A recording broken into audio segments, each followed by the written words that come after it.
Get ready for a story that sounds like it's straight out of a movie. We're talking Cold War espionage colliding with the deep, deep past, uncovering a lost metropolis that would literally rewrite the history books.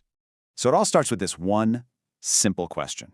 In this high-stakes game of cat and mouse between global superpowers, an orbiting satellite accidentally captures a ghost from a world long, long gone.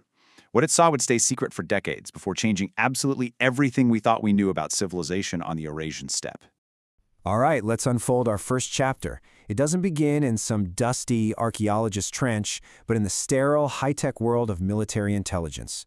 I want you to picture the tension. It's the early 1970s. So the U.S. Corona satellite, its mission was KH-4B, and it was sweeping over Kazakhstan. Now, its primary target, Soviet military stuff. Think nuclear test sites, missile silos. But while it's looking for weapons, its cameras picked up something else entirely. Faint geometric patterns on the ground. Rectangles, straight lines, things that had absolutely no business being out there in the middle of the steppe. These were the first ghostly hints of Semiyarka. For decades, those images just sat there, locked away in a classified archive. But once they were declassified, that's when the real work began. And what's so cool is how researchers approached it. It was almost like they were unfolding a complex piece of papercraft.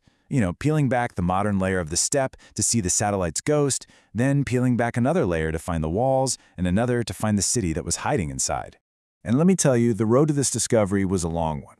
From that first satellite flyover in '72, it took until the early 2000s for ground teams to even confirm, yep, this is a Bronze Age site. Then, in 2018, modern drones revealed it was 4 times bigger than anyone had ever guessed. And finally, just in the last couple of years, full-scale excavation has shown us what it truly was. And its purpose was tied to its incredible scale. 140 hectares. That's over 350 acres. To put that into perspective for you, this wasn't some little seasonal camp. No, this was a sprawling proto-city. A permanent fixture on the landscape that just completely shatters that old view of the steppe as home to nothing but wandering nomads. And the planning, wow. It's just astounding. This wasn't a city that just sort of grew organically over time. It was laid out with real intention. We see these organized compounds of mud brick homes, a huge central building that was probably the social or political heart of the city, and clear, distinct zones for living, for governing, and for industry. I mean, this is sophisticated urban design 3,600 years ago in a place we never, ever expected to find it. So, what was the engine driving this massive, planned city? Well, it wasn't agriculture, not like in Mesopotamia or Egypt. It was something way more high-tech for its time. It was industry. The city's entire reason for being revolved around producing one thing: tin bronze. You have to think of this as the carbon fiber or the silicon chip of its day. And the smiths at Semiyarka, they were absolute masters, creating this super bronze by hitting that perfect 12% tin ratio. That gave their tools and their weapons a strength that was just unparalleled. And their process was incredibly advanced. First, they set up a supply chain, using the Irtysh River to bring ores all the way from the resource-rich Altai Mountains. Then, they used these complex smelting techniques. And, this is the most important part, their quality control was amazing. They actually purified their alloys to create a consistently superior product every single time. And the evidence for this industrial scale? Oh, it's overwhelming. Archaeologists have found over 50 crucible fragments, these huge heaps of industrial waste called slag. And even today, the soil has these startlingly high concentrations of copper and tin. This was not a workshop. This was a factory, churning out the most valuable material of its era. But a factory is pretty useless without workers and a market, right? And this is where Semiyarka gets truly revolutionary, because it reveals a social structure that brought together 2 completely different ways of life. The city was a hybrid. About 85% of the stuff we find there belongs to the Aleksevka Sargari people. These were the permanent, city-dwelling metallurgists.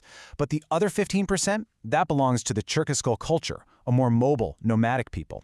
So the theory is that the nomads brought in the raw materials in the trade connections, and they exchanged them for the high-tech bronze goods made by the city folk. It was this powerful, symbiotic economic partnership. This shows us a whole different kind of power in the Bronze Age.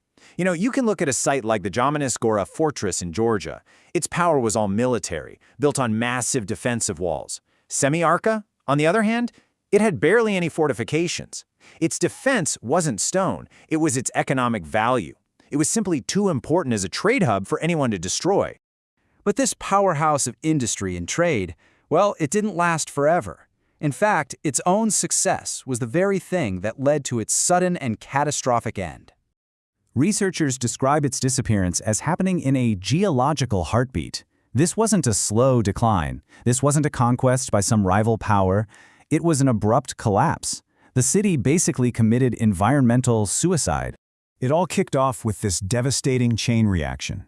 To fuel all their furnaces, they clear-cut the surrounding forests. But without tree roots to hold the earth down, the fierce steppe winds and rains just stripped away all the topsoil. This destroyed the grazing land that the nomads' herds relied on and made timber for fuel impossible to find. The city's industrial engine literally starved itself to death. So the takeaway here is pretty profound. Semiyarka proves that there was another path to building a city. It could be built on industrial might, not just farming. But it also serves as this stark, ancient warning. Your technology, no matter how advanced, is no shield against ecological collapse when you consume the very resources that keep you alive. It really makes you wonder, doesn't it? If a metropolis like this could be found by a spy satellite decades after the photo was taken, what else is out there? What other incredible stories are just preserved in old data, waiting for a fresh pair of eyes or a new piece of tech to finally reveal them? Thank you so much for spending your time with us today. If you found this insightful, please like, comment with what surprised you most, and subscribe to InfoNow for more deep dives into our world's history.